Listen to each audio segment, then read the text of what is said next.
Hello friends, चलिए आज की क्लास शुरू करते हैं। आज हम देखेंगे कुछ संसद वाला पार्ट रह गया था। कुछ संसदीय समितियां होती हैं जो कार्य करती हैं। इसके बाद राज्य की कार्यपालिका पूरी देखेंगे। अब संसदीय समितियां होती क्या है, देखो। संसद के अंदर क्या होते हैं? एमपीज, मेंबर ऑफ पार्लियामेंट, चाहे वो लोकसभा हो चाहे राज्यसभा हो। अब इनका काम इतना ज़्यादा होता है, सोचो पूरे देश के लिए नीतियाँ बनाना। पूरे देश के लिए नीतियाँ बनाते हैं जो सांसद होते हैं। उसमें भी कुछ एक लोग होते हैं जो ऊपर के लोग होते हैं, जैसे कैबिनेट के लोग। यही लोग डिसाइड करते हैं किस चीज़ पर ड्राफ्ट आए, कहाँ बिल की ज़रूरत है, कहाँ नियम की ज़रूरत है, कहाँ कानून की ज़रूरत है। जो कैबिनेट मिनिस्टर्स होते हैं वो खासतौर से मिनिस्टर मान लो अपने डिपार्टमेंट के, वो भी रिकमेंड करते हैं।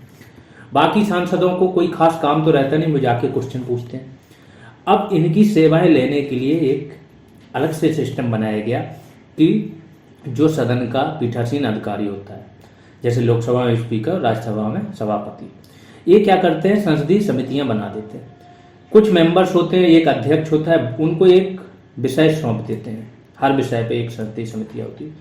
अब ये उस विषय से संबंधित सारे कानूनों की जांच करते हैं, नया क्या आना चाहिए, कहाँ गड़बड़ी है, वो रिकमेंडेशन करते हैं। इनकी बैठकें साल भर चलती रहती है, 1 साल के लिए बनाई जाती हैं। साल भर बैठकें चलती हैं। जिस डिपार्टमेंट से संबंधित ये समिति होती है, जिस विषय से संबंधित, उसके बारे में एक्सपर्ट्स की भी हेल्प लेते हैं। इस प्रकार से काम करके संसद का काम थोड़ा सा आसान हो जाता है। तो इसी के लिए कुछ संसदीय कमेटियां बनाई गई हैं, उन पर बात करेंगे। सबसे पहली संसदीय कमेटी होती है लोक लेखा समिति। ये समझो देश की सबसे इम्पोर्टेंट समिति होती है। कब आई है? 1919 का मॉन्टेग्यू चेम्सफोर्ड रिफॉर्म आया था, ठीक है। उसमें इसका वर्णन था कि एक लोक लेखा समिति बनेगी। 1921 में इसका प्रथम बार गठन किया गया। कुल सदस्य कितने होते हैं? 22। एक एक चीज याद रखना, क्वेश्चन यहीं से ही आते हैं। 15 लोकसभा से होते हैं और 7 राज्यसभा से। जहां LS लिखूं वहां लोकसभा समझ लिया करो, जहां RS लिखूं राज्यसभा। किसी भी मंत्री को इसका सदस्य नहीं बनाया जाता। देखो, जो आपकी लोक लेखा समिति ये क्या करती है? कैग रिपोर्ट आती है। कैग को बोला जाता है भारतीय वित्त का संरक्षक। ये जितना भी जहाँ पे भी पैसा खर्च होता है उसका एक ऑडिट करता है कि सही जगह पैसा खर्च हुआ, कहीं भ्रष्टाचार तो नहीं हुआ, कहीं जरूरत से ज़्यादा पैसा तो नहीं खर्च कर दिया। ये सारा काम कैग का होता है। कैग का अनुच्छेद होता है 148। एक बार में जब आयोग सारे आएंगे वहाँ कैग फिर से आ जाएगा, इतना ध्यान रखो, ठीक है। तो ये सारा कैग का काम होता है। कैग की जो रिपोर्ट होती है वो राष्ट्रपति का सदन के पटल पर रखवाता है। सदन के पटल पर कैग की रिपोर्ट राष्ट्रपति रखवाता है। अब इस रिपोर्ट की जांच कौन करती है? यही लोक लेखा समिति। तो ये वित्त की मेन संरक्षक तो कैग है, कैग वहां ऑडिट करती है। लेकिन जब कैग की रिपोर्ट जनता के सामने कौन लेके आता है? वो ये लोक लेखा समिति लेके आती है। इसलिए ध्यान आपको होगा, अगर 2011 के अन्ना आंदोलन के जस्ट पहले कैग रिपोर्ट आई थी कोयला घोटाला और 2G स्पेक्ट्रम पे, ठीक है। तो इन दो पे रिपोर्ट आई थी। तो इसमें क्या हुआ था? खुलासा हुआ था, जनता के सामने गई थी चीजें, आंदोलन हुए थे और सरकार गिर गई थी। इतना बड़ा रोल होता है कैग का। कैग पे कोई दबाव नहीं होता है, पुनर्नियुक्ति का पात्र नहीं होता है। इसके जो खर्चे हैं वो संचय निधि पे भारित होते हैं, मतलब सरकार कटौती नहीं कर सकती। ये सारी चीजें लेके इसको स्वतंत्रता प्रदान की गई है कैग को। अब आ जाते हैं कैग रिपोर्ट की ये जांच करती कौन? लोक लेखा समिति। और 1967 से ये परंपरा रही है, कहीं इसका जिक्र नहीं है कि इसका अध्यक्ष क्या विपक्षी दल का होता है, जो क्या होता है। अभी मल्लिकार्जुन खड़गे हैं इसके लोक लेखा समिति के अध्यक्ष, ठीक है। कैग नहीं, लोक लेखा समिति। आगे आ जाते हैं प्राक्कलन समिति। दूसरी सबसे इंपॉर्टेंट समिति होती है प्राक्कलन समिति। इसमें 30 मेंबर होते हैं, सारे आपके लोकसभा से ही होंगे। इसमें ऐसा नहीं है कि ये विपक्ष से इसका अध्यक्ष हो, क्योंकि इसका काम क्या है? काम के अनुसार होती हैं चीजें। देखो, ये क्या होता है, जब बजट पारित हो जाए तो हर डिपार्टमेंट के लिए जो बजट है उस बजट की समीक्षा करती है कि बजट कहीं आपका ज़्यादा तो नहीं, कम तो नहीं है, क्या है, मितव्ययिता बरतो, दक्षता सुधारो, ये सब चीज़ों का। अगर विपक्ष को इसको बना दें तो वो हर जगह अड़ंगा डालें, हर जगह वो टांग अड़ाएंगे और उससे क्या होगा? चीज़ें डिले होंगी, चीज़ें खराब होंगी। इसलिए यहाँ विपक्ष का कोई रोल नहीं। सभी सदस्य लोकसभा से, कुल सदस्य 30। बजट प्रस्तुत करने के पश्चात लोकसभा में इसका गठन होता है, केवल लोकसभा में गठन होता है, ठीक है, क्योंकि लोकसभा ही उत्तरदायी है, बजट भी लोकसभा ही पास करती है। अगली समिति है आपकी सरकारी उपक्रम संबंधी समिति। जो पब्लिक सेक्टर्स यूनिट्स होते हैं, जैसे कि ओएनजीसी हो गया, कोल इंडिया हो गया, एनटीपीसी हो गया, इनसे संबंधित समिति होती है। पीएसयू के जो प्रतिवेदन, पीएसयू अपनी प्रतिवेदन देते हैं जो कि ये करना है, वो करना है, यहाँ टेंडर लेना वो, और उनके लेखाओं की जो उनका खर्चा है, प्रशासनिक खर्चा ये वो, उन सब की जांच करते हैं। कुल सदस्य कितने होते हैं? 22। इसमें भी 22 होते हैं लोक लेखा की तरह, 15 लोकसभा से और 7 राज्यसभा से। तो अभी तक क्या होगा, प्राक्कलन आपकी सबसे बड़ी समिति है, ध्यान रखो। आगे आते हैं विभागों से संबंधित स्थायी समितियां। ये समितियां स्थायी होती हैं, ठीक है। 1993 से इनकी शुरुआत हुई है। हर समिति में 31, यहाँ पे उससे भी ज़्यादा हो गए। तो अगर ये ध्यान देखना, ऑप्शन में वैसे अधिकतर प्राक्कलन ही रहता है, ये वाला नहीं रहता है। जब भी बड़ी समिति पूछा जाए तो प्राक्कलन जाना है, प्राक्कलन के साथ विभागों से संबंधित स्थायी समितियां आए तो फिर इस पे जाना। हर समिति में 31 सदस्य, 21 लोकसभा से, 10 राज्यसभा से। 8 समितियां राज्यसभा के अंतर्गत काम करती हैं, जो राज्यसभा का सचिवालय है, और 16 समितियां आपकी लोकसभा के अंतर्गत, क्योंकि लोकसभा की साइज बड़ी है। संसदीय विशेषाधिकार, अब अगला टाइम है संसदीय विशेषाधिकार। विशेषाधिकार, सांसदों को कुछ विशेषाधिकार दिए गए जिससे वो फ्री होकर काम कर सकें, है ना, जनता को रिप्रेजेंट कर सकें और कानून बनाने में कोई अड़चन ना आए। तो पहली चीज, दीवानी मामलों में, दीवानी, ध्यान रखना, दीवानी मामले हैं, सदस्यों को सदन के सत्र के 40 दिन पूर्व, जैसे ही सदन का सत्र शुरू होने वाला हो, 40 दिन पूर्व से 40 दिन बाद तक गिरफ्तार नहीं किया जा सकता अगर दीवानी मामला है कोई।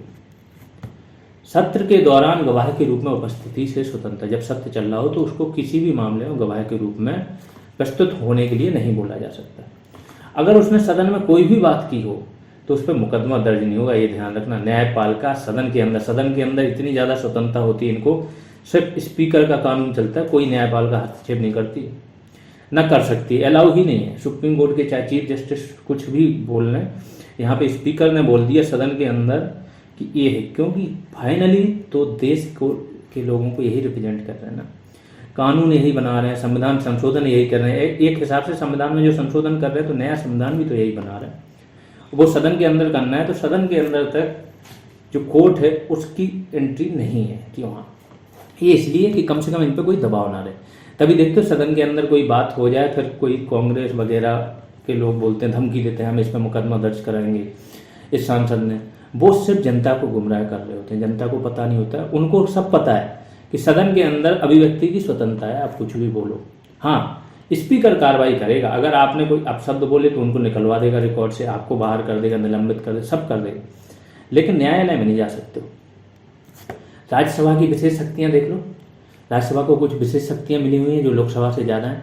जैसे अनुच्छेद 249 द्वारा राज्य सूची के किसी विषय को क्या लोक महत्व का बता सकता। राज्यसभा क्या है कि अगर राज्य सूची के विषय पे, वैसे तो केंद्र कानून नहीं बना सकता, कुछ एक परिस्थिति जैसे राष्ट्रपति शासन लगा है तब बना सकता है, आपातकाल लगा है तब बना सकता है, विदेशी राज्यों से संधियां कुछ की हैं उनको लागू करने के लिए, ये कुछ अपवाद हैं। लेकिन इसके अलावा अगर नॉर्मल टाइम में कानून बनाना है तो राज्यसभा क्या करेगी, राज्य सूची के किसी विषय को लोक महत्व का बता देगी, लोक महत्व का बता के संसद को कानून बनाने हेतु अधिकृत कर सकती है। ये काम राज्यसभा का है, क्योंकि राज्यसभा ये माना जाता है राज्यों को रिप्रेजेंट करती है। राज्यसभा के जो प्रतिनिधि होते हैं वो राज्यों के विधायकों द्वारा चुने जाते हैं, तो राज्यों को रिप्रेजेंट करेगी। तो ये माना जाता है कि ये कोई ऐसा काम करेंगे नहीं जो राज्यों के खिलाफ हो, है ना, जो संघात्मक ढांचे के खिलाफ, क्योंकि इनका तो चयन ही हुआ है संघात्मक ढांचे को बनाए रखने के, इसलिए इनको ये अधिकार दिया गया है। 2/3 बहुमत से क्या होगा, ये अगर संसद फिर इसको पारित कर देगी, ठीक है। अधिकृत करने के लिए इनको क्या करना है, 2/3 बहुमत चाहिए राज्यसभा को कि हाँ ये लोक महत्व का विषय है। जब ये 2/3 बहुमत से इसको अधिकृत कर देगी तो फिर संसद इस पर कानून बना सकती है। कानून वैसे ही बनेगा जिस प्रकार से कोई मुद्दा है, अब मुद्दे पे अगर सामान्य बहुमत चाहिए तो सामान्य बहुमत से फिर दोनों को पारित करना होगा, और 2/3 बहुमत चाहिए तो 2/3 बहुमत से। लेकिन जब उसको अधिकृत करना है तो राज्यसभा को 2/3 बहुमत होना चाहिए।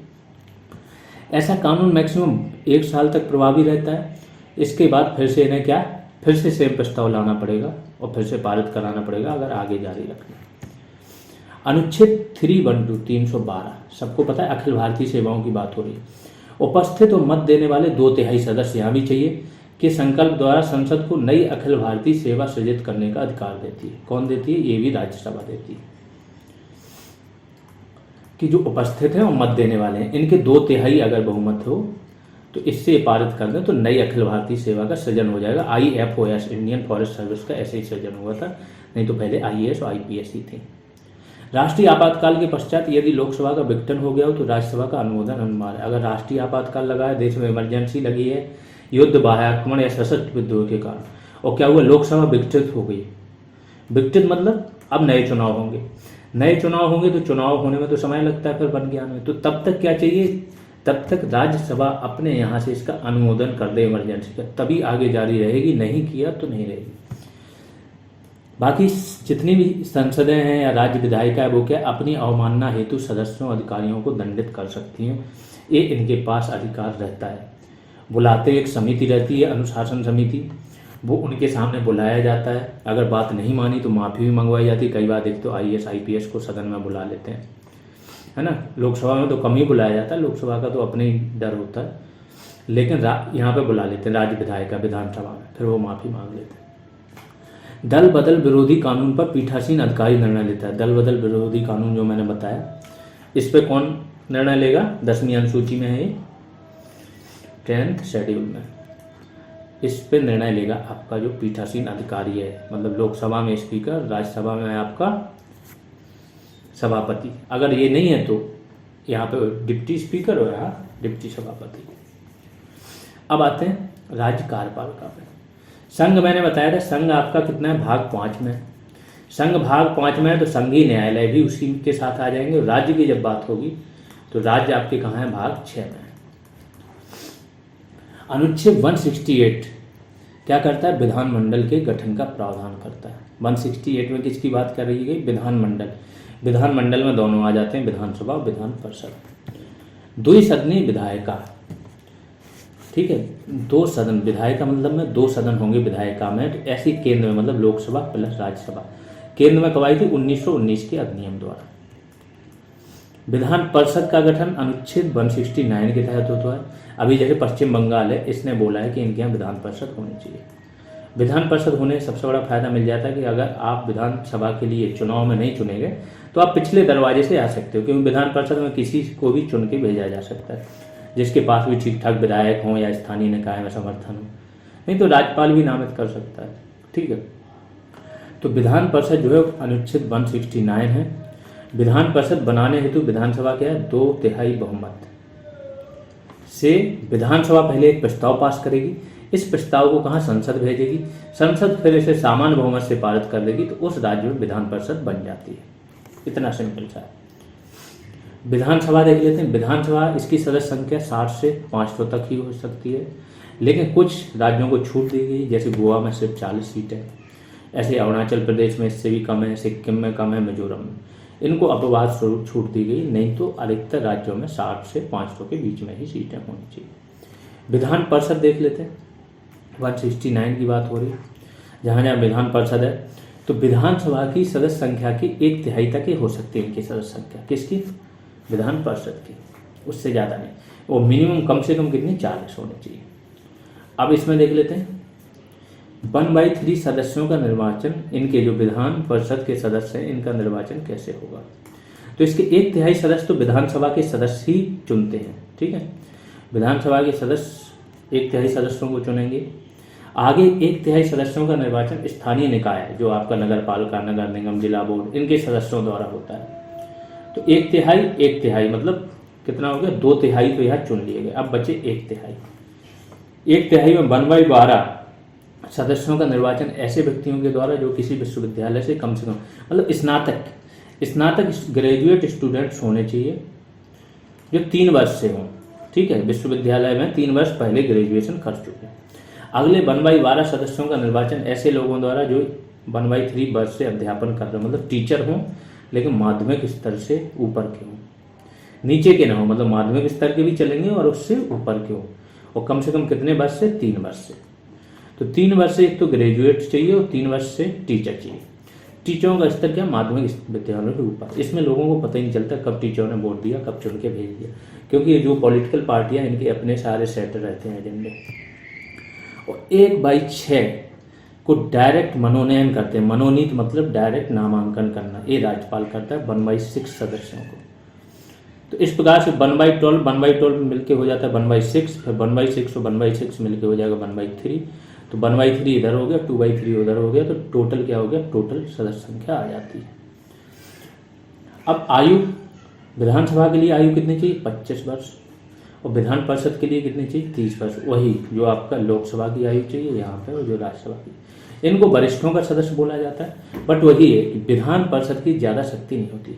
विधान परिषद किसी कानून को, किसी भी कानून को ज़्यादा से ज़्यादा 30 दिन डिले कर सकते, नहीं 3 मंथ मतलब 90 दिन।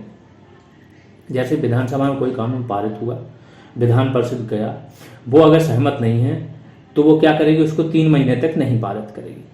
तो 3 मंथ डिले हो गया, 3 मंथ डिले हो गया, तो विधानसभा को फिर से अधिकार है कि 3 महीने तक अगर इन्होंने कोई सहमति या असहमति जो भी दी, तो 3 महीने बाद आप उस कानून को पुनः पारित कर सकते हो। इसके बाद विधान परिषद को केवल 1 मंथ का समय मिलेगा, या तो वो पारित कर दे या नहीं पारित करेगी तो मान लिया जाता है पारित है। तो टोटल 4 महीने से ज़्यादा विधान परिषद किसी भी कानून को डिले नहीं कर सकती है। इसको राज्यसभा जैसी शक्तियाँ नहीं होती हैं कि इसने नहीं किया तो पारित ही नहीं होगा। ठीक है। विधानमंडल की संयुक्त बैठक का कोई प्रावधान नहीं है। विधान परिषद मैक्सिमम 3 मंथ तक अगर पारित नहीं करती है, ये ध्यान रखना, 3 मंथ तक अगर पारित नहीं करती है तो विधानसभा पुनः पारित करके भेज सकती है। यदि पुनः पारित विधेयक 1 महीने तक विधान परिषद द्वारा पारित नहीं होता है तो वह पारित हुआ मान लिया जाता है। आगे आ जाते हैं। धन विधेयक को राज्यपाल पुनर्विचार के लिए नहीं लौटा सकते। ये तो सबको पता है कि धन विधेयक पुनर्विचार के लिए नहीं लौटा सकते हो, बाकी विधेयक आप लौटा सकते हो।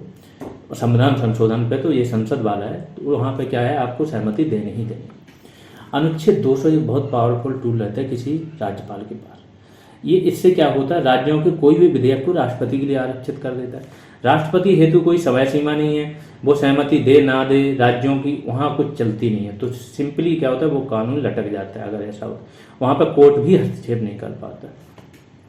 तो ये अनुच्छेद 200 के तहत राज्यपाल राज्य विधेयक को राष्ट्रपति हेतु आरक्षित कर सकता है। विधान परिषद के प्रस्ताव को विधानसभा तुरंत समाप्त कर सकती है। अगर कोई प्रस्ताव विधान परिषद ने शुरू किया तो विधानसभा क्या है, इसे तुरंत समाप्त भी कर सकती है। अब राज्यपाल के बारे में जान लेते हैं थोड़ा। अनुच्छेद 153 में लिखा हुआ है कि प्रत्येक राज्य के लिए एक राज्यपाल होगा, लेकिन बाद में इसमें एक संशोधन किया गया और बोला गया कि एक राज्यपाल 2 या 2 से अधिक राज्यों का भी हो सकता है। तो अभी देखते हो कई राज्यों के राज्यपाल 2 राज्यों के भी होते हैं। तो 7वां संविधान संशोधन हुआ था। अनुच्छेद 155 क्या है, राज्यपाल राष्ट्रपति के प्रसाद पर्यंत कार्य करता है। ये ध्यान रखो, राज्यपाल के बारे में सबसे कमजोरी यही है। राष्ट्रपति चुनता है, कोई भी इसके लिए बस एक है 35 वर्ष की आयु, भारत का नागरिक और लाभ के पद पर न हो, और कोई आधार नहीं है। तो राष्ट्रपति की मर्जी कैसे भी चुन ले। अब राष्ट्रपति की जहां बात होगी वहां पे कार्यपाल का मंत्रिपरिषद, पीएम, सीधी बात ये समझे, ये चुनते हैं, राष्ट्रपति नहीं चुनते। राष्ट्रपति तो कोई भी काम अपने विवेक से कर ही नहीं सकता है, जो सलाह उसको मिले उससे काम करना। तो फाइनली अगर जाते हो आप तो पीएम राज्यपाल को चुनता है और जब चाहे तब हटा सकता है। कोई बेस नहीं है कि इस बेस पे हटाओ, इतना कार्यकाल फिक्स हो। इसलिए सबसे ज़्यादा विवाद होता है, क्योंकि ये केंद्र और राज्य के बीच में एजेंट का भी कार्य करते हैं राज्यपाल। संवैधानिक, राज्य के संवैधानिक प्रमुख कौन होते हैं, राज्यपाल। लेकिन स्थिति और कार्यकाल की सुरक्षा इनको बिल्कुल नहीं मिली होती। अर्हता यही है, भारत का नागरिक 35 वर्ष की आयु पूर्ण कर चुका हो। शपथ क्या लेते हैं, उच्च न्यायालय का मुख्य न्यायाधीश इनको क्या है, शपथ दिलाते हैं। नियुक्ति राष्ट्रपति करते हैं, लेकिन शपथ कौन दिलाता है, उच्च न्यायालय का मुख्य न्यायाधीश। जैसे राष्ट्रपति को शपथ कौन, सीजेआई दिलाते हैं, चीफ जस्टिस ऑफ इंडिया। शक्तियां, राज्य के मुख्य निर्वाचन आयुक्त की नियुक्ति ये करते हैं। राज्य लोक सेवा आयोग के अध्यक्ष और सदस्यों की नियुक्ति भी यही करते हैं।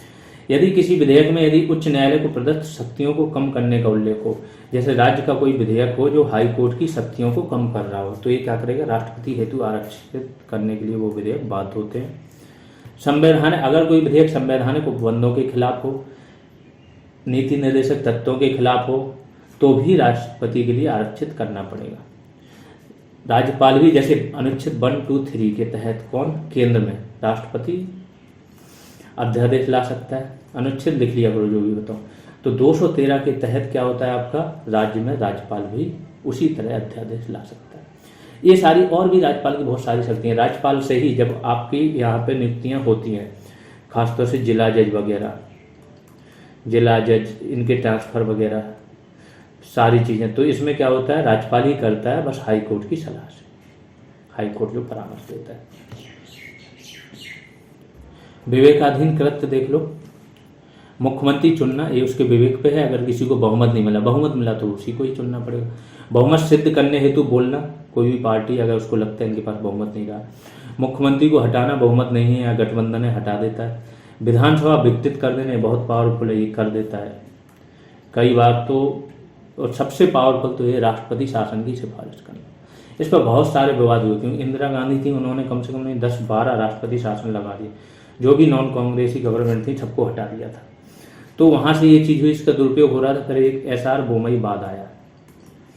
एस.आर. बोमई वही हैं जो आज बोमई हैं कर्नाटका में। आज वोटिंग चल रही है आपकी, ठीक है, वोटिंग नहीं काउंटिंग चल रही है। तो शायद बोमई हारने वाले हैं, जो कर्नाटका के सीएम थे बीजेपी के, इन्हीं के डैडी थे एस.आर. बोमई। इस केस में ये 1994 में आया। इसमें सुप्रीम कोर्ट ने डायरेक्ट फिर चीज़ें दे दी कि लोग क्या करते थे, प्रशासनिक तंत्र की विफलता हो जाए राज्य में तो राष्ट्रपति शासन लगा देते थे। कहीं पे भी हिंसा हुई, थोड़ा सा ये हुआ, चीज़ें सही नहीं चलती दिखी, राष्ट्रपति शासन। अब बोल दिया कि प्रशासनिक तंत्र नहीं, आपको क्या संवैधानिक तंत्र की विफलता हो जाए, संवैधानिक मूल्यों के विपरीत चीज़ें चल रही हो, सरकार चल रही हो, बात नहीं मान रही हो, वो तब लगा सकते हो। अगर प्रशासन की वो है तो आपको आपकी क्या बनता है कि आप हेल्प करो राज्यों की। कहीं पे बड़े पैमाने पे दंगे हो गए तो क्या है, केंद्र को बोला है, अनुच्छेद 355 में बोला है कि केंद्र का क्या है, यह कर्तव्य होगा कि वो राज्यों को सुरक्षा प्रदान करे। तो आपको क्या करना पड़ेगा, सुरक्षा देनी पड़ेगी, प्रशासन को दुरुस्त करना पड़ेगा। तो ये आपका वो है। लेकिन संवैधानिक तंत्र की विफलता हो जाए, जब राज्य ही बात ना माने और संविधान के अनुसार ना चले, हर चीज़ तोड़े, संविधान की सारी चीज़ें वो करे, तब आप लगा सकते हो। विधेयक राष्ट्रपति हेतु आरक्षित करना, ये भी विवेकाधीन कृत्य है 200 के तहत। केंद्र राज्य संबंधों पे कुछ आयोग बने हैं, तो एक तो तमिलनाडु गवर्नमेंट ने बनाया था राजमन्नार आयोग, फिर एक सरकारी आयोग, पुंछी आयोग बहुत इंपॉर्टेंट है, तो ये आते हैं तो इनके बारे में बताया गया। 1983 में गठित हुआ, 1988 में रिपोर्ट। ये डायरेक्ट ये क्वेश्चन भी आ जाता है। इन्होंने बोला कि राज्य से जो राज्यपाल हो, राज्य से बाहर का व्यक्ति होना चाहिए, राजनीति से कुछ वर्षों से अलग हो, डायरेक्ट राजनीतिक व्यक्ति ना हो, नियुक्ति से पहले आप मुख्यमंत्री को बताओ, परामर्श करो, जो राज्यपाल नियुक्त कर।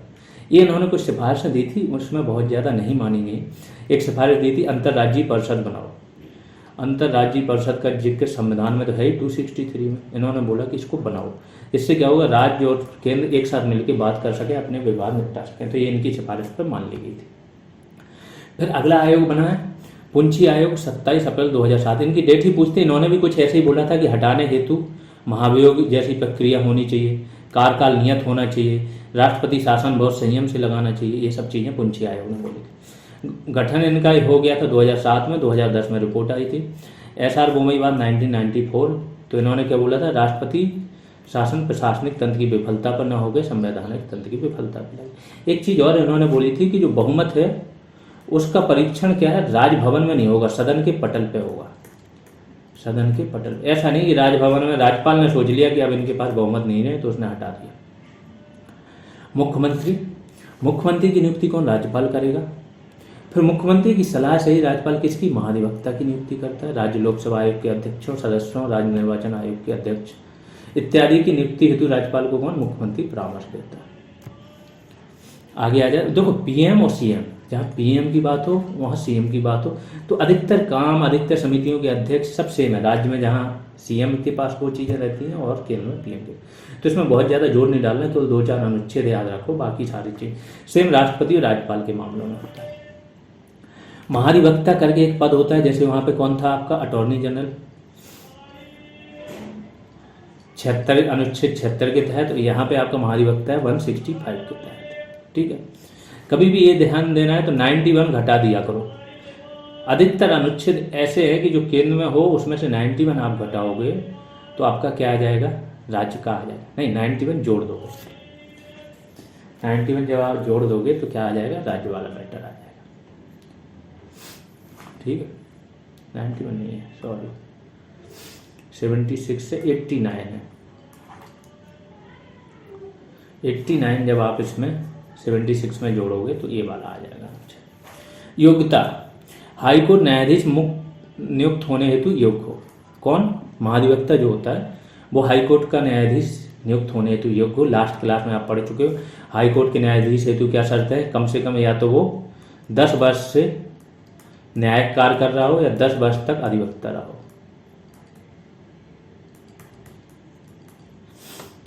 क्यों तो होलोहान बाद आया एक बहुत इंपॉर्टेंट था कि सभापति होता है जो स्पीकर, स्पीकर मतलब अध्यक्ष, सभापति मतलब राज्यसभा का सभापति, ठीक है।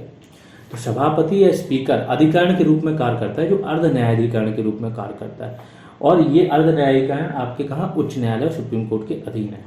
दैट मीन्स आप पहले ये था कि जो सभापति निर्णय लेगा उसको आप चुनौती नहीं दिए जा सकते, अब चुनौती दे सकते हो, केवल ये इस बेस पे चेक करेगा कि कहीं दुर्भावना के आधार पे तो नहीं निर्णय दिया, बाकी चीज़ों पे नहीं चेक होगा।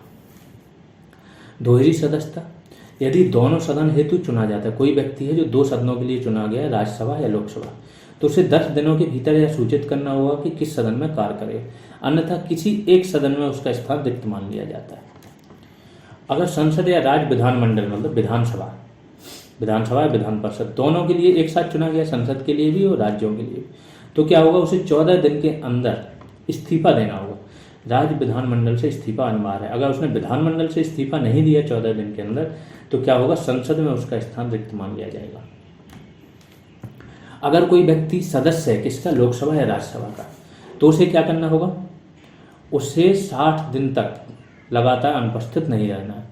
अगर 60 दिन तक लगातार अनुपस्थित रहता है तो उसे स्पीकर को बताना पड़ेगा। बिना अनुमति के अगर 60 दिन से लगातार अनुपस्थित है तो उसकी सदस्यता समाप्त हो जाती है, कर सकते हैं, स्पीकर पे है ये सारी चीज़ें। अब केंद्र राज्य संबंधों पे जो मैंने बताया कुछ अनुच्छेद हैं, सबको पता है। तो 7वीं अनुसूची है जो केंद्र राज्य संबंधों में विषयों का बंटवारा करती है, अनुच्छेद 246 है। अभी इस पे हो रहा है कि 7वीं अनुसूची हटा दी जाए, खासतौर से जो समवर्ती सूची है। संघ सूची क्या है, इसमें 100 विषय हैं। कौन कौन से मैन में, रक्षा, परमाणु, नागरिकता, डाक, बैंकिंग, इंफ्रास्ट्रक्चर, ये संघ सूची के विषय हैं, संघ को काम करना होता है। राज्य सूची में 61 विषय है। 61 विषय में कौन कौन से हैं, पुलिस, स्वास्थ्य, कृषि, जल और भूमि। पहले यहाँ पे 66 थे, यहाँ के 5 विषय निकाल के यहाँ कर दिए, यहाँ 47 थे पहले, 47, और यहाँ पे कितने थे, 66। तो 5 विषय जो 1976 का 42वां संविधान संशोधन हुआ था, तो उसमें पता है वन्य जीव, मापतौल, ये सारे विषय, शिक्षा, इनको क्या कर दिया गया था, समवर्ती सूची में ला दिया गया था। तो वही है, समवर्ती सूची में कितने, 52 विषय हैं। आपराधिक विधि, आर्थिक नियोजन, विवाह, स्वास्थ्य, समवर्ती सूची की बात हो रही है। और ये जो मैंने बताया वन्य जीव, शिक्षा वगैरह, ये सब आपके कहाँ, समवर्ती सूची में। पुलिस व्यवस्था, जेल वगैरह, ये सब कहाँ है, आपके राज्य सूची में आते हैं, स्वास्थ्य, कृषि, जल, भूमि, ठीक है। तो इस प्रकार से 3 सूचियां हैं, सबकी अलग अलग। समवर्ती सूची पर केंद्र और राज्य दोनों कानून बना सकते हैं। अगर दोनों के कानून में टकराव हो रहा है तो केंद्र का कानून प्रभावी होता है, वैसे टकराव नहीं होता है, अपना अच्छे से बना लेते हैं। अनुच्छेद 248 क्या बोलता है कि अवशिष्ट शक्तियां केंद्र में निहित होंगी। अवशिष्ट शक्तियों का मतलब है वो शक्तियां जिनका जिक्र नहीं है, जो नई चीज़ें आ जाती हैं, वो सारी कहाँ हैं। जैसे अभी तक हो सकता है जब वो बनाओ इंटरनेट की बात ही ना हो रही हो, कि इंटरनेट पे जो भी काम हो रहा है कौन वो करेगा, तो ये अवशिष्ट शक्ति हो गई, इंटरनेट बाद में आया, तो ये कहाँ होगी, केंद्र में निहित होगी। अब केंद्र द्वारा राज्यों को कुछ निर्देश दिए जाते हैं, अगर इन निर्देशों का पालन नहीं हुआ तो केंद्र क्या, राष्ट्रपति शासन लगा सकता है। तो किस किस विषय पर निर्देश दिए जाते हैं कि राष्ट्रीय और सैन्य महत्व के संचार के साधनों का रख रखाव। अगर ये देखते हो टेलीफोन लाइनें उखड़े, पंजाब में हो रहा था एक बार, बहुत सारी चीज़ें अडानी के खासतौर से जो होते हैं ना, टावर वगैरह उखाड़ जाते हैं। चूँकि अडानी प्राइवेट कंपनी है, फिर भी ये राष्ट्रीय महत्व के संचार हैं, देश में इससे एक दूसरे संचार को बढ़ावा मिल रहा है। तो फिर केंद्र ने इनको दिया था, निर्देश दिए थे कि इनका रख रखाव करो। तो राष्ट्रीय और सैन्य महत्व के संचार के साधनों का रख रखाव, रेलवे की सुरक्षा संबंधी निर्देश दे सकते हैं। भाषाई अल्पसंख्यक जो है उनके बच्चों को प्राथमिक शिक्षा मातृभाषा में दी जाए, ऐसे निर्देश दे सकते हैं। अनुसूचित जनजातियों के कल्याण से संबंधित भी निर्देश दे सकते हैं। ये निर्देशों का अगर पालन नहीं हुआ तो राष्ट्रपति शासन लगाए जाने का बेस बन सकता है। फिर अगला आता है अंतर्राज्यीय जल विवाद से संबंधित 262 है आपका अनुच्छेद। अंतर्राज्यीय परिषद से संबंधित 263, अंतर्राज्यीय परिषद मैंने बता दिया। इसका गठन क्या है? सरकारी आयोग की सिफारिश पर हुआ था। अध्यक्ष इसका पीएम होता है। सदस्यों में 6 कैबिनेट मंत्री होते हैं। सभी राज्यों यूनियन टेरिटरीज के मुख्यमंत्री भी इसके सदस्य होते हैं। इतना मतलब ये मुख्य जानना जरूरी है। फिर नीति आयोग सबको पता है, पहले योजना आयोग था। योजना आयोग या नीति आयोग ना किसी संवैधानिक प्रावधान द्वारा बनाया, ना किसी विधायी कानून द्वारा, ये ध्यान रखना। ना ये संवैधानिक है ना वैधानिक है, ये तो सिर्फ एक कार्यकारी आदेश है। किसका? पीएम का, मंत्रिमंडल का एक कार्यकारी आदेश हुआ और उसके द्वारा इनका निर्माण हुआ। ठीक, तो नीति आयोग है, अध्यक्ष पीएम होता है। एक शासी परिषद होती है जिसमें सभी राज्यों के सीएम और यूटी जो है उनके भी सीएम, और जो यूटी में सीएम नहीं है तो वहाँ प्रशासक या उपराज्यपाल, ये सब शामिल होते हैं। यहाँ पर आपकी आज की क्लास समाप्त होती है। ये हमारे 2 बैचेज चल रहे हैं, एक चल रहा है बीपीओ का पेड बैच और दूसरा चल रहा है जूनियर असिस्टेंट का पेड बैच। इसमें आपको बीपीओ के पेड बैच में क्या मिल जाएगा? पंचायती राज पर सारी वीडियो क्लासेज मिल जाएंगी और उनकी पीडीएफ आपको सिंगल पीडीएफ में मिल जाएगी 346 पेजेज की। सिंगल पीडीएफ आपको कंप्यूटर की मिल जाएगी 280 पेजेज की। टॉपिक वाइज एमसीक्यूज टेस्ट मिल जाएंगे, बहुत इंपॉर्टेंट है। सोचो कि ये सारा जितना भी आपका कंटेंट है इसको हमने थ्योरी फॉर्म में कवर करा दिया, फिर वो सारा कंटेंट आपका किस में आ गया? एमसीक्यूज फॉर्मेट में, प्लस और भी एमसीक्यूज आ गए जो मार्केट में कहीं पर भी थे वो यहाँ पर आपको मिल जाएंगे। टोटल हमने 12 टॉपिक्स में पूरा पंचायती राज डिवाइड किया था। हर टॉपिक पर एक टेस्ट है और हर टेस्ट में आपके 150 से 200 क्वेश्चन हैं। तो ये आपका कहीं से फिर बाहर रहता ही नहीं है कोई क्वेश्चन। यहाँ से आपका 2 तरीके से कवर हो जाएगा, एक थ्योरी क्लास है और दूसरा topic wise MCQs test. 12 test तो ये है, प्लस 15 टेस्ट फेज 1 में हुए थे, उसमें भी सब में किसी में 100 क्वेश्चन है मिनिमम, किसी में 150। तो टोटल 27 टेस्ट आपको पंचायती राज पर मिल जाएंगे। इसके बाद कंप्यूटर पर भी आपको टॉपिक वाइज एमसीक्यू टेस्ट मिल जाएंगे 12, हर टॉपिक पर एक। वैल्यू एडिशन क्लासेज मिल जाएंगी, इनकी पीडीएफ मिल जाएंगी। ठीक है, वैल्यू एडिशन पे हमने क्या किया? पंचायती राज पर वैल्यू एडिशन मीन्स वो कंटेंट जो क्लासेज और टॉपिक वाइज एमसीक्यू से बाहर का था, किसी भी बुक में था, तो पंचायती राज पर भी है वो आपका। इसके बाद स्कीम्स पर भी है, सेंट्रल गवर्नमेंट की पे स्कीम्स पर है, प्लस यूपी गवर्नमेंट की स्कीम्स पर है। वो सारी चीज़ें मिल जाएंगी आपको। यूपी स्पेशल वीडियो क्लासेज और पीडीएफ मिल जाएंगी। टास्क करने का आपको मौका मिलता है। टास्क करते हो तो एक तो आप खुद परफॉर्म करते हो, आपकी एक आदत डेवलप होती है, प्लस उससे आपको मौका मिलता है सुपर ग्रुप में जाने का। इसके बाद रेगुलर ग्रुप कॉल होती रहती है, तो आपके जो भी डाउट्स होते हैं, क्वेरीज होती है, स्ट्रेटजी होती है, वो आपको मिलती रहती है। ठीक है, फीस 299 है। पेटीएम, फ़ोनपे, गूगल पे कुछ भी कर सकते हो, इस नंबर पर करना है। नेम ये चेक कर लेना। इसके बाद टेलीग्राम या व्हाट्सएप में से किसी एक पर आपको भेज देना है, थोड़ा वेट कर लेना है, आप जोड़ दिए जाओगे पेड बैच में। अगर कोई क्वेरी है तो इस नंबर पर आप कांटेक्ट कर सकते हो। सेम बैच हमारा जूनियर असिस्टेंट का भी चल रहा है। यहाँ पे भी आपको सारी पीडीएफ मिल जाएंगी, topic wise MCQ, revision program मिल जाएगा। इसके बाद टास्क मिल जाएंगे, value addition classes, full test और रेगुलर गाइडेंस। यहाँ पे भी सेम सारी चीज़ें हैं। बहुत अच्छा ये बैच चल रहा है। यूपी पीसीएस से ऊपर लेवल का आपको यहाँ पर कंटेंट कराया जा रहा है। ठीक है, बैच फीस 299 ही अब कर दी है सारे स्टूडेंटों की डिमांड पर। फ़ोनपे और पेटीएम कुछ भी इस पर भी कर सकते हो, सेम प्रोसेस है जो बीपीओ का था। इस नंबर पर पे करना है और ये नेम चेक कर लेना है, स्क्रीनशॉट यहाँ भेज देना। चलिए अभी के लिए इतना ही। आप लोग शेयर और सब्सक्राइब जरूर करते रहें। अभी के लिए इतना ही, धन्यवाद।